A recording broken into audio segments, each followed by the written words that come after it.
ये है कि जो फौज थी, जो ओल्ड ब्रिटिश इंडियन आर्मी थी, उसमें जो बहुत बड़ा एक हिस्सा था जिसकी रिक्रूटमेंट पंजाब से हुई थी, वो पाकिस्तान के पास गया।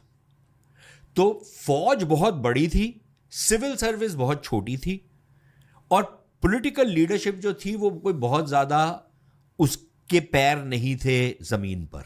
मतलब कि उसके कोई बहुत ज़्यादा, जैसे बोलते हैं ना कि ज़मीनी स्तर से जुड़े हुए हैं, वो वैसा भी नहीं था। तो वो जो ट्रैजेक्टरीज डिफरेंट होनी शुरू हुई वो वहाँ से ही शुरू हो गई। यहाँ पर हमने क्या किया, संविधान बना लिया जल्दी से जल्दी। 1950 में हमारा संविधान बन गया। हमने अंग्रेज़ों को नमस्कार किया, बोले आके जाइए।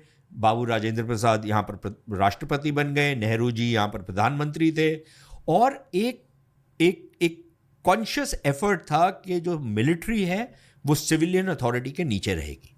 पाकिस्तान में क्या किया, क्योंकि आपके पास वो सारी एक्सपर्टीज़ नहीं थी, आपने 1954 में जो वहाँ के सेना अध्यक्ष थे अयूब खान, उसको आपने अपना रक्षा मंत्री बना लिया।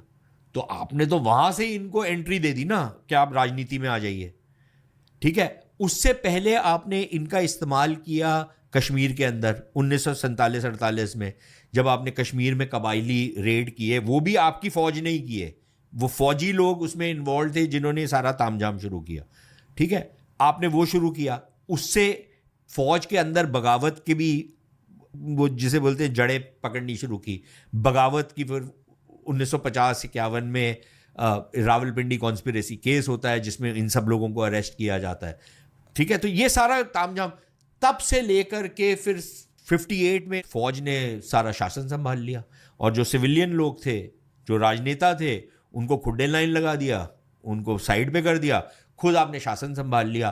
फिर एक बार ही फौज खून चख ले तो फिर ये है कि अब पाकिस्तान में देखिए जो स्थिति है वो ये है कि पाकिस्तान की फौज जो है, पाकिस्तान का सबसे बड़ा राजनीतिक दल है, पाकिस्तान का सबसे बड़ा बिजनेस हाउस है, पाकिस्तान के सारे इदारों के ऊपर उसकी इजारादारी है, मतलब कि मोनोपोली है, वो सारा कुछ डिसाइड करते हैं।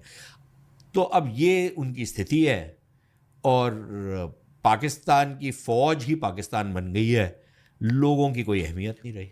ये है फ़र्क भारत और पाकिस्तान में उन्होंने ये किया है कि हर चीज़ में अपनी उंगली डाल दी है, क्योंकि वो सोचते हैं कि हम ही कर सकते हैं और कोई कर नहीं सकता। अच्छा, खुद भी कर रहे होते और अच्छी तरीके से कर रहे होते तब भी कुछ बात होती, लेकिन पाकिस्तान का हशर देख लीजिए क्या किया है इन्होंने, तो उससे पता लग जाता है कि इनके बस की नहीं।